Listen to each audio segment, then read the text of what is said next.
I'm winded, and I just did that. Skanking, wow, skanking can take out your breath. Holy shit. To the people complaining about Chief of War not being only in English, kindly hamao. This video is for the people who think Chief of War should only be in English, and to show why that thought is so tone deaf and could come off as offensive for people from Hawaii. I don't know why the language of the show would be a problem, considering that the show itself takes place in the early 1800s of Hawaii. Not only that, but it also focuses on the Hawaiian people, the Kanaka Maoli. It is an accurate portrayal of the time and concept. And since it's an accurate portrayal, yes, all Hawaiians' butts look like Jason Momoa's, plumped and caked up. But I have seen many people complain about Chief of War and how it should be in mainly English because most of the audience is American. Well, newsflash, even though that may be true that the audience is mostly American, it doesn't mean that it has to be in only English. With that mindset, you're closing yourself off from so many good media and entertainment, from anime to K-dramas to novellas and even Bollywood films, which I would highly recommend. It's like if every protagonist in the movie was Jim Carrey's The Mask.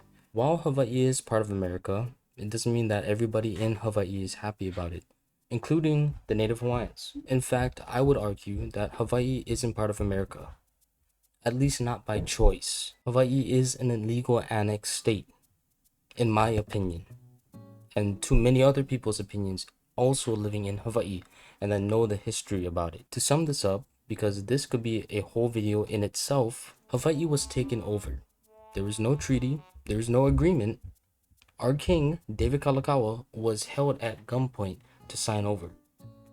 To know more about that, look up the Bayonet Constitution. After that, our queen, Liliuokalani, was imprisoned. Then, the language of the Hawaiian people came next. A year after the queen's imprisonment in 1895, the Act 57 was passed in 1896, changing the sole language in public schools from Hawaiian to English, basically not recognizing Olelo Hawaii as a language. While Hawaiian was only banned in schools, that influence by itself led it not to be spoken out in public. And even though by law it said that Hawaiian was not banned in public, the Hawaiian people would get punished for speaking their own language by the missionaries that first came, essentially making it a banned language.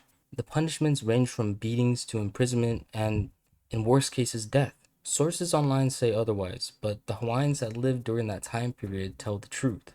I remember stories of my tutu telling me about her parents, my great-grandparents, having to hide speaking Hawaiian in public, and how she would hide it too, speaking to her siblings, because in her words, she said we would get in trouble. If my tutu was caught speaking Hawaiian out in public by my great-grandparents, they would pa'i her and scold her and tell her those people would do way worse to you if you got caught. When I would ask more questions about it, my tutu wouldn't get more into it because she said, there's just some things you don't need to know. So with this blueprint laid out of fear along the Hawaiian people and fear of speaking their own language, this led to a lot of generations not being taught Hawaiian, like myself. My father wasn't taught and I was not taught either. The Hawaiian language was banned until 1978, from 1896 to 1978. That's 82 years.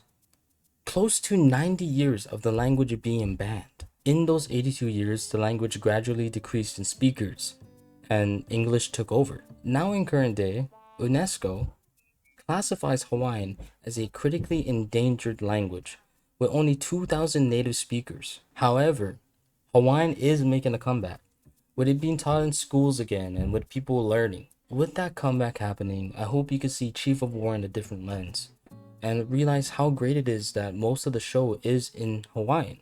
Listen to the Hawaiian language being spoken, and with this new information, understand that you're listening to a language that was almost gone, lost. For me, I find the Hawaiian being spoken awesome.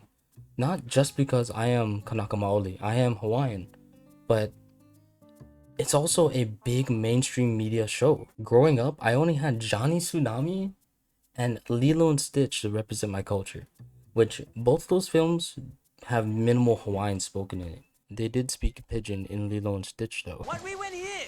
There it is. Stay jammed under the fender. But I always wanted the Hawaiian language, the culture, and the people to be recognized by the masses. Because we rarely get a piece of media that actually feels like a local or Hawaiian made it. It always feels like 90% of the media basing things off Hawaii is catering to the tourists and not actually to the people themselves. Like, my culture is just something to promote the beautiful beaches and the nice scenery, but not to show the sacred lands and actual Hawaiian culture and what we believe in. With Chief of War, and after watching the first episode, I can confidently say that this is something I can be proud of. And I hope it gets more people interested in real Hawaiian culture. Not even just the culture of the Hawaiian people, but the culture of Hawaii. Because there's two different cultures in Hawaii. There's local culture and then there's Hawaiian culture.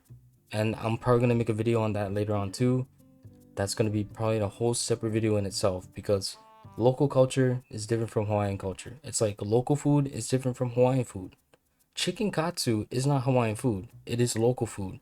But lau lau is Hawaiian food. Now, on the topic of being Hawaiian, to be Hawaiian, you can't just move to Hawaii, stay there for a couple months, and now you become Hawaiian.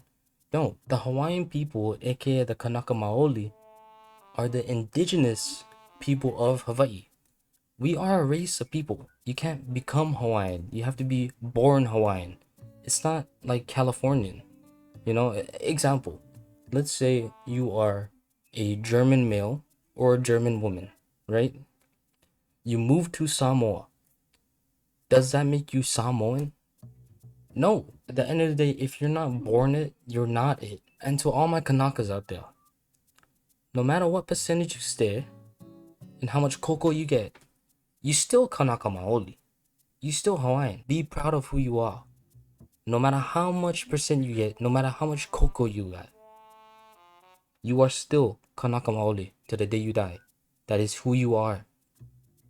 But with that being said, just having the blood is not enough. If you are Kanaka Maoli, if you are Hawaiian, do your Hawaiian teachings. Respect everything. What's your kuleana? Right? Your mana. What are you putting your mana towards? How are you taking care of the community? Things like that. You may have the blood, but you gotta also be Kanaka Maoli. Also, to all the Hawaiians putting other Hawaiians down, fuck you. What was the point in that? Right? We all the same. We want all the same fist, right? What's going on with that, bro? Well, that is the end of the video. It's a short one, but I really just wanted to make, a video on it and really say the importance why the Hawaiian language means so much to a lot of people, and why trying to make it only in English, even though this is a, lore accurate version of the show, is dumb. I also stream on Twitch at twitch.tv/brada_hunter. If you want to come through and support, I would really appreciate it. Hope you guys had a good one watching this video, and I hope that you learned a lot.